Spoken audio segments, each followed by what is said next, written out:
মহান বিজয় দিবসে সোনামসজিদ প্রেসক্লাব চাঁপাই নবাবগঞ্জের শহীদ মিনারে পুষ্পস্তবক অর্পণ। আপনারা দেখছেন সমাজের চিত্র টিভি সংবাদ।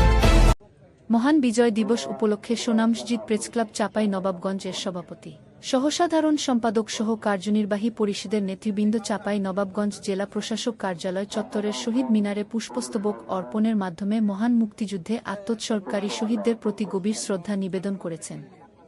মঙ্গলবার ১৬ ডিসেম্বর মহান বিজয় দিবসের প্রথম প্রহরে সোনামসজিদ প্রেসক্লাব চাঁপাই নবাবগঞ্জের সভাপতি ফয়সাল আজম অপুর নেতৃত্বে শহীদ মিনারে পুষ্পস্তবক অর্পণ করা হয়।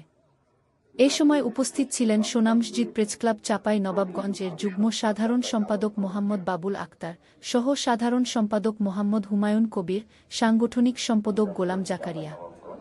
এছাড়াও উপস্থিত ছিলেন উপদপ্তর সম্পাদক হাসিবুল ইসলাম, আলমগীর হোসেন, আবুল কালাম, আরমান হোসেন সহ অন্য সাংবাদিকরা। শ্রদ্ধা নিবেদন শেষে সংক্ষিপ্ত বক্তব্যে সোনামসজিদ প্রেসক্লাব চাঁপাই নবাবগঞ্জের সভাপতি ফয়সাল আজম অপু বলেন, ৭১ সালের ১৬ ডিসেম্বর বাঙালি জাতির ইতিহাসে এক অবিস্মরণীয় গৌরবের দিন।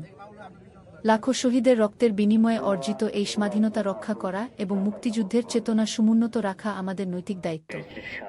তিনি আরও বলেন, সোনামসজিদ প্রেসক্লাব চাঁপাই নবাবগঞ্জ বস্তুনিষ্ঠ, দায়িত্বশীল ও মুক্তিযুদ্ধের চেতনায় উদ্বুদ্ধ সাংবাদিকতা চর্চার মাধ্যমে দেশ ও সমাজের কল্যাণে নিরলসভাবে কাজ করে যাবে। সমাজের চিত্র টিভি সংবাদের সাথে থাকার জন্য ধন্যবাদ। সবার আগে আপনার এলাকার সংবাদ পেতে আমাদের চ্যানেলটিকে সাবস্ক্রাইব, লাইক, ফলো দিয়ে সাথে থাকুন।